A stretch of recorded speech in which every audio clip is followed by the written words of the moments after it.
Okay, people, another emotional video. Um, God. For anybody that followed my reports on affectionately called Granny's layby, I've just come away from there in tears. And the bottom line is my mother went finally to college at Maynooth at age 53 and did a degree in European and Community Studies. And one of her assignments was to do a project in the community. It's a con, really. It's a WEF thing where they get you doing volunteer work for nothing, but nonetheless, so her first assignment, she made a lay-by at the top of a mountain, which is alleged to have views over 7 counties on a clear day. That might be a myth. But anyway, that was one of her first college projects in her 50s. And about a year ago, Oldcastle got granted €1 million to improve it as a rural town or village. And I got really upset because they dismantled the lay-by. They dug up all the concrete, they tore down the stone walls, they pulled up all the bushes, the long-term flowering bushes, and I was devastated. And I made a couple of videos about it, including recording the fact that, and I have to give credit where credit's due, my father found an amazing stone shaped like a harp, and I think it was Tully Memorials that engraved it to honour St. Oliver Plunkett. And so I just called in at the lay-by for the first time in months, and it's all newly stone-walled, not the old-fashioned way, but still pretty good, but it's not like they used to do the stone walls. And it's all re-cemented. I don't understand this thing of doing things again that don't necessarily need doing, but maybe I'm just old-fashioned. But the Oliver Plunkett harp-shaped stone is reinstalled along with a picnic table and a tourism guide and a bin. And there were 2 people there taking photographs, and I just chatted to them and said, oh, this is my mother's project from university, blah, blah.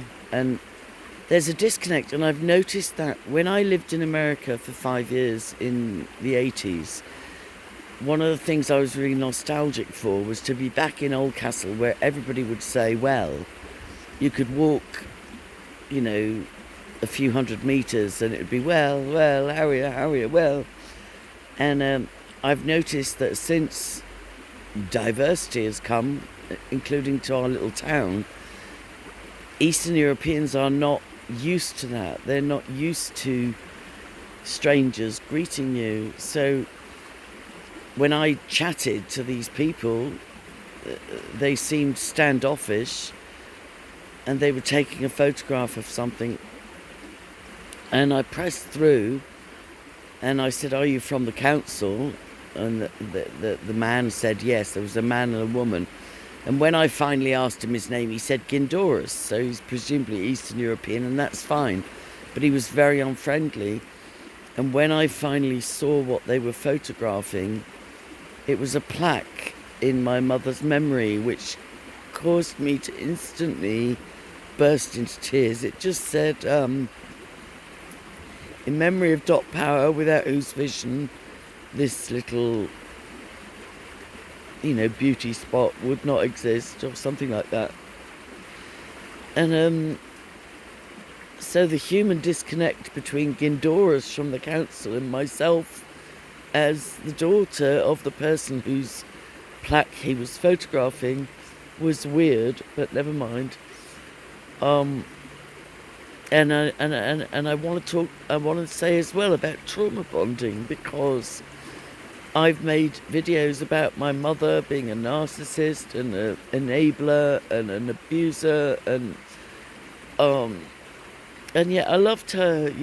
I loved her, and she was a victim too. So I'll use the thumbnail of the plaque, and I'll go back sometime and film. It's a happy ending. I don't know how much money they probably spent, 100 grand redoing that space, but I'm glad and grateful, and I do suspect that my videos pricked a few consciences about my mum's legacy being wiped out. I'm still sad about the crib. She did so many projects like that, and although I no longer celebrate Christmas, it's not Jesus' birthday, it's a druidic, Saturnalian, pagan festival, but the crib with the thatching done by Jimmy Feeney and the stunning sculptures done by Anne Hugh is all disappeared, supposedly in a fire, and been replaced by a sort of McDonald's plastic imitation. But look, it's all part of getting old. And I keep making emotional videos, but look, this is where we are, people. Sometimes it's good. Even the babbling brook is too loud for my brain at the minute, but it's precious and it's appreciated. And the other thing I was shocked to find out is Father Ray's retiring next year, the singing priest who gifted these gardens from his singing career.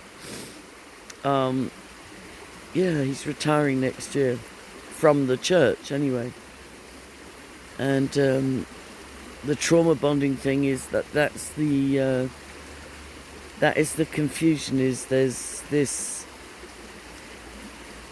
there are these memories, some of them are romanticized and put in rose-colored glasses, and others are almost too brutal to speak out loud. Like, I feel ashamed for disclosing about my family that thing about washing dirty linen in public and bringing disgrace to the family name and all that. But the truth is,